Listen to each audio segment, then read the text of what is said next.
नमस्कार किसान भाइयों, आपका बहुत बहुत स्वागत है यूट्यूब चैनल लहसुन भाव राज में। मैं दिनेश चंद पाटीदार। और आइए देख लेते हैं ओवरऑल गार्लिक रिपोर्ट, मतलब पूरे विश्व की लहसुन की क्या स्थिति है, अलग अलग देश में कैसे क्या चल रहा है लहसुन के बारे में, और पूरी एक रिपोर्ट जो कि पूरे विश्व के अंदर लहसुन की किस प्रकार से भाव चल रहे हैं, कहाँ पर कितनी डिमांड है और कितना आयात हो रहा है और कितना निर्यात हो रहा है, इस पर पूरी एक रिपोर्ट है जो कि ओवरऑल गार्लिक मार्केट रिपोर्ट है। किसान भाइयों, अगर आपको रिपोर्ट अच्छी लगे तो ज़्यादा से ज़्यादा लाइक कीजिए और शेयर कीजिए और चैनल को सब्सक्राइब कर दीजिए, जिससे कि हम इस प्रकार की रिपोर्ट आपको देते रहेंगे। तो आइए शुरू करते हैं। ओवरऑल ग्लोबल गार्लिक मार्केट यानी पूरे विश्व का गार्लिक मार्केट अभी किस प्रकार का है, तो किसान भाइयों देख लेते हैं। लहसुन का बाज़ार लगभग खाली है, स्टॉक बहुत सीमित है और थोड़ा आता है वह जल्दी से बिक जाता है। दक्षिण अफ्रीका में इस समय इसका परिणाम घरेलू बाज़ार में बहुत अधिक है। मिस्र सहित अन्य देश उस स्थिति का लाभ उठा रहे हैं जो इसके निर्यात को बहुत मजबूती से बढ़ा रहा है। अब हम चीन और स्पेन की नई फसल की प्रतीक्षा कर रहे हैं। खेतों में लहसुन अच्छा लग रहा है, लेकिन सवाल यह है कि क्या इसकी कटाई के लिए पर्याप्त श्रमिक होंगे। नीदरलैंड जो कि लहसुन आता है वह जल्दी से बिक जाता है। कोरोना वायरस के कारण लहसुन की एक बड़ी अप्रत्याशित मांग दर्ज की गई है और एक डच आयातक के अनुसार यह एक कमी है जो कई हफ्तों तक चल सकती है। पूरी आपूर्ति श्रृंखला प्रभावित हुई है और सभी आयातक प्रभावित हुए हैं। जो भी लहसुन आता है वह जल्दी बिक जाता है। यद्यपि आयातक को साप्ताहिक डिलीवरी प्राप्त होती है, फिर भी सब कुछ प्रेसले में बेचा जाता है और बिक्री के लिए उपलब्ध पहले लहसुन के बैच मई के मध्य तक नहीं आएंगे। स्पेन में श्रमिकों की कमी और बहुत ज़्यादा स्टॉक नहीं बचा है। ऐसी स्थिति जो चीनी फसल को प्रभावित करती है। फसल स्पेन और चीन में आने से पहले अब सवाल यह है कि क्या लहसुन की हैंडलिंग और पैकेजिंग के लिए अभी भी पर्याप्त श्रमिक उपलब्ध हैं। खेतों में फसल अच्छी चल रही है, लेकिन यह बाज़ार में कमी की समाप्ति की गारंटी नहीं देता है। ये थी किसान भाइयों नीदरलैंड की न्यूज़। इसके बाद आइए चलते हैं अपन जर्मनी के बाज़ार की क्या विशेषता है और बाज़ार की कमी की विशेषता क्या है, तो देख लेते हैं। लॉकडाउन के कारण चीन से अस्थायी रूप से कम आपूर्ति हुई है। स्पेन में भी उपलब्ध मात्रा मुश्किल से पर्याप्त है। हालांकि जर्मनी आयातकों को वैकल्पिक आपूर्तिकर्ताओं की तलाश है, इसलिए पूरे बोर्ड में बिखराव है। चूँकि एक नई फसल जल्द ही मुख्य स्पेनिश उगने वाले क्षेत्रों से आने वाली है, इसलिए अब स्टॉक का ज़्यादा से ज़्यादा इस्तेमाल किया जा रहा है। खुदरा की मांग पिछले 4 हफ्तों से लगातार बढ़ रही है और दीर्घावधि में इस मांग को पूरा किया जाएगा या नहीं, इसे लेकर चिंताएं। ऑर्डर सामान्य स्थिति की तुलना में 2 गुना और यहाँ तक कि 3 गुना हो गया है। लहसुन को स्पष्ट रूप से अभी भी एक स्वस्थ उत्पाद के रूप में माना जाता है जो प्रतिरक्षा प्रणाली को मजबूत करता है। बाजार की यह स्थिति तार्किक रूप से कीमतों पर प्रभाव डाल रही है जो हाल के हफ्तों में आसमान छू रही है। तो किसान भाइयों ये जर्मनी की रिपोर्ट थी। जर्मनी में कीमतें आसमान छू रही हैं। इसके साथ आइए चलते हैं फ्रांस। उच्च मांग के कारण बाजार लगभग खाली है। लहसुन संकट के दौरान सबसे तेज़ी से बढ़ती मांग के साथ उत्पादों में से एक रहा है। फ्रांसीसी बाजार लगभग खाली हैं और पड़ोसी स्पेन पर भी यही लागू होता है। बड़ी मांग को देखते हुए सवाल यह है कि क्या स्पेन में अगली फसल तक पर्याप्त होगा। इस वर्ष फसल को सामान्य से पहले बाजार में हिट करना चाहिए। दक्षिणी पूर्वी फ्रांस में ताज़ा लहसुन पहले से ही बाज़ार में उपलब्ध हैं, लेकिन वॉल्यूम अभी भी छोटे हैं। पहले सूखे बैंगनी लहसुन को जुलाई के मध्य में बाज़ार में उतारना चाहिए, उसके बाद सफ़ेद और गुलाबी लहसुन को। इस मौसम में क्षेत्र में कोई समस्या नहीं है। ये थी फ्रांस की रिपोर्ट। इसके बाद देख लेते हैं स्पेन। उत्पाद श्रमिक की कमी के बारे में चिंतित हैं स्पेन। जनवरी से स्पेनिश लहसुन की कीमत में 15% की वृद्धि हुई है। वैश्विक बाजार में कमी के कारण मांग अधिक है। नए सत्र की फसल मई के प्रारंभ में अंदलूसिया में शुरू होगी। हालांकि बाढ़ से यहाँ कोई नुकसान नहीं हुआ है, फिर भी उत्पादकों की गुणवत्ता पर कड़ी नज़र रखी जा रही है। स्पेन में एकड़ 27,000 हेक्टेयर के साथ स्थिर रहता है। मई के अंत और जून के अंत के बीच फसल देश के मुख्य उत्पादक क्षेत्र में बंद हो जाएगी। कैस्टिला मंच उत्पादकों के लिए मुख्य चिंता आने वाले सीजन के लिए पिकर्स की कमी है। कोरोना वायरस के खिलाफ किए गए उपायों के कारण सीमाएं बंद रहती हैं और प्रवासी श्रमिक स्पेन की यात्रा नहीं करते हैं। लहसुन की फसल बहुत श्रम आधारित है। स्पेनिश सरकार अस्थायी रूप से बेरोजगारों के साथ उन नौकरियों को कवर करने की कोशिश कर रही है, लेकिन इन अनुभवहीन कर्मचारियों को लहसुन चुनने में समय लगता है। क्षेत्र के अनुसार सबसे अच्छा समाधान जर्मन मॉडल है, जिसमें कृषि और बागवानी क्षेत्र में काम करने वाले प्रवासी मजदूरों के लिए अस्थायी कार्य अनुबंध हैं। ये थी स्पेन की रिपोर्ट। इसके साथ किसान भाइयों अपन देख लेते हैं इटली लहसुन उत्पादकों के लिए उच्च कीमतों का स्वागत है। इतालवी लहसुन की कीमतें बढ़ रही हैं 30% तक की चोटियों के साथ, लेकिन यह केवल एक रिकवरी है क्योंकि पिछले 2 वर्षों में कीमतें बहुत कम हुई हैं और उत्पादकों ने अपनी उत्पादन लागत को मुश्किल से कवर किया है।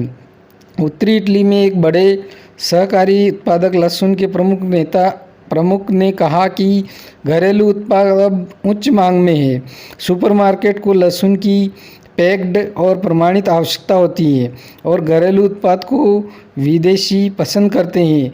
हाल के महीने में मूल्य वृद्धि का कोरोना वायरस प्रभाव से कोई लेना देना नहीं है।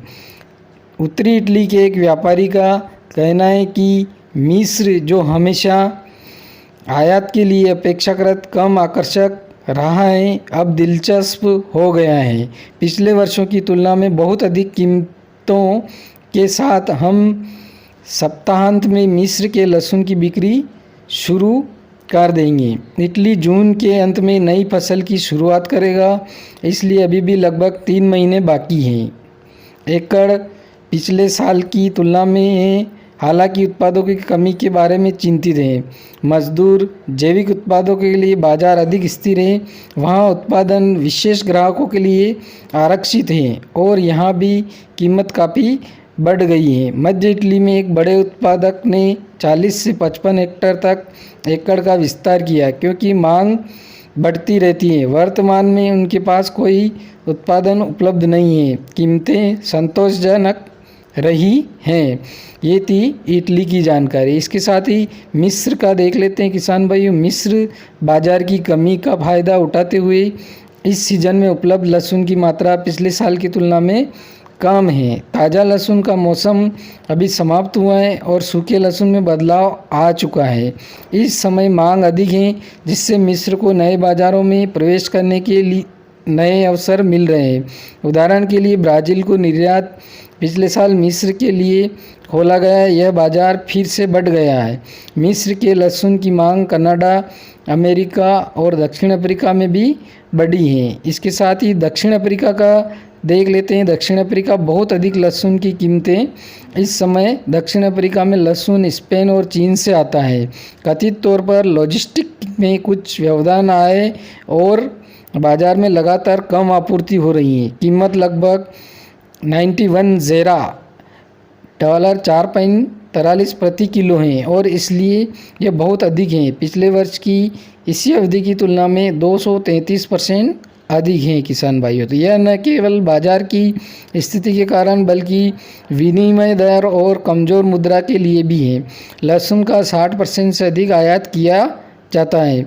स्थानीय उत्पादक लहसुन लगाते रहते हैं, हालांकि उनमें से कई बंद हो गए क्योंकि वे आयात के खिलाफ प्रतिस्पर्धा करने में असमर्थ थे। कुछ खुदरा विक्रेताओं का कहना है कि वे इस सीजन घरेलू उत्पाद पसंद करते हैं। ये दक्षिण अफ्रीका की रिपोर्ट थी।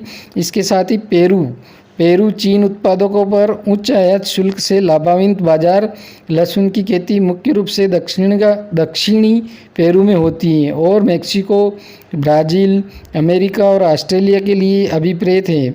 अभियान सितंबर से जनवरी तक चलता है।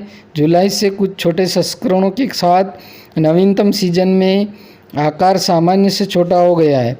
अधिक निर्यात चीनी लहसुन पर उच्च आयात शुल्क के लिए अमेरिका में चले गए हैं और बाद में उत्पाद की कमी के लिए। हालांकि अमेरिका मुख्य रूप से सफ़ेद लहसुन की मांग करता है, जबकि पेरू ज़्यादातर रंगीन किस्मों को उगाता है। इसके साथ ही चिली जो ब्राज़ील में निर्यात में वृद्धि हुई है। तो चिली ब्राज़ील की रिपोर्ट देखते हैं। फसल नवंबर में शुरू हुई, जनवरी और मार्च के बीच चोटी किस्म चीनी बैंगनी लहसुन है और सबसे बड़ा निर्यात स्थल मेक्सिको और ब्राज़ील है। पिछले साल की तुलना में कीमतें बेहतर हैं। इसके बाद चीन से प्रतिस्पर्धा के कारण कीमतें खराब थी। ब्राज़ील अधिक चिली लहसुन खरीद रहा है क्योंकि एंटी डंपिंग उपाय ने चीनी लहसुन को अधिक महंगा बना दिया। इसके साथ ही देखते हैं मेक्सिको में बढ़ी हुई मांग के कारण शायद ही कोई स्टॉक बचा है। किसान भाइयों, मैक्सिकन सीजन मार्च से जुलाई के अंत तक चलता है। यहाँ और वहाँ चीनी बैंगनी लहसुन और सफ़ेद लहसुन की बहुत अधिक खेती होती है।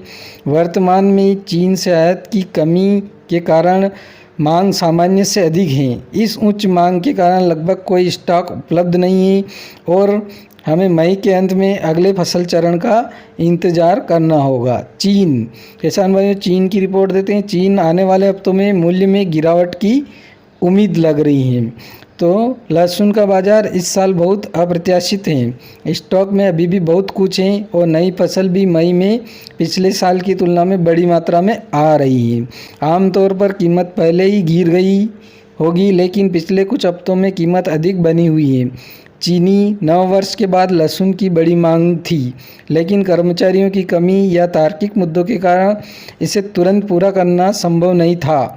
इस तरह बड़े शहरों के बावजूद कीमत ऊंची बनी रही। चीन में समस्याओं का शीघ्र समाधान किया गया और सभी कंपनियां फिर से उत्पादन और निर्यात करने में सक्षम थी। हालांकि दुनिया भर में कोरोना वायरस के आगे प्रसार के कारण आयात करने वाले देश अब अपने रसद के साथ संघर्ष कर रहे हैं और यह कभी कभी देरी का कारण बनता है। चीनी कंपनियां अब अतिरिक्त सावधान भी हैं और निर्यात करने से पहले स्पष्ट समझौता कर रही है। आने वाले हफ्तों में कीमत में गिरावट की उम्मीद है, लेकिन यह स्पष्ट नहीं है कि कब क्या होने वाला है। वैसे भी कीमत में गिरावट आएगी, क्योंकि जब नया लहसुन बाज़ार में आएगा तो पुराना लहसुन अपने आप उसके मूल्य का हिस्सा खो देगा और इसके लिए कीमत गिर जाएगी। उत्तरी कोरिया, किसान भाइयों, उत्तरी कोरिया की रिपोर्ट देख लेते हैं। उत्तरी अमेरिका में शहरों के सूखने के कारण उच्च कीमतें। उत्तरी अमेरिका की रिपोर्ट देख लेते हैं। उत्तरी अमेरिका में शहरों के सूखने के कारण उच्च कीमतें। लहसुन के स्टॉक उत्तरी अमेरिका बाजार में भी सीमित है। चीन से आयात बंद होने से दुनिया के लहसुन व्यापार का 80% हिस्सा कनाडा और अमेरिका के बाजार पर असर पड़ा। इस आयात चैनल के नुकसान के कारण आयातकों ने अर्जेंटीना और स्पेन पर ध्यान केंद्रित किया। साथ ही साथ कैलिफोर्निया और मेक्सिको पर घर के करीब मांग में तेज वृद्धि के कारण ये स्टॉक जल्द ही सूख गए। इसलिए अब स्पेन, मेक्सिको और चीन से नई फसल की प्रतीक्षा करने का समय है, जो मई में आएगी। कुछ आपूर्ति वर्तमान में कैलिफोर्निया से आती है, जहां अब छोटे आकार भी बेचे जा रहे हैं। महाद्वीप पर कुछ मामलों में कीमतें भी 3 गुना हो गई हैं। जून के आसपास कीमतें सामान्य होने की उम्मीद है। कैलिफोर्निया में लहसुन की फसल अब पूरी तरह से खुदरा के लिए समर्पित है। उपायों के पहले सप्ताह में खाद्य पदार्थों को बंद कर दिया गया था। इस क्षेत्र में मांग अब सामान्य रूप से 15 से 20% पर वापस आ गई है। तो इसके साथ ही किसान भाइयों, ऑस्ट्रेलिया की रिपोर्ट देखते हैं। ऑस्ट्रेलिया में 7% तक आयात करता है देश। जब लहसुन की खेती की बात आती है तो यह विश्व मंच पर केवल एक छोटा खिलाड़ी होता है।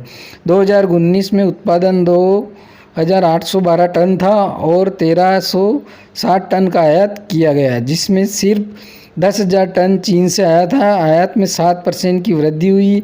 ऑस्ट्रेलियाई उत्पादन में मुख्य किस्में पगड़ी 60%, आर्टिचोक 20%, सब ट्रॉपिकल 15%, क्रियोल 3% और बैंगनी लहसुन 2% है। तो ये थी पूरे विश्व की रिपोर्ट किसान भाइयों, और किस प्रकार से जो लहसुन का भाव अलग अलग देश में किस प्रकार से हैं और किस प्रकार से लहसुन की मांग तेज़ गति से बढ़ रही है। विश्व में लहसुन की आपूर्ति नहीं हो पा रही है कोरोना वायरस के चलते।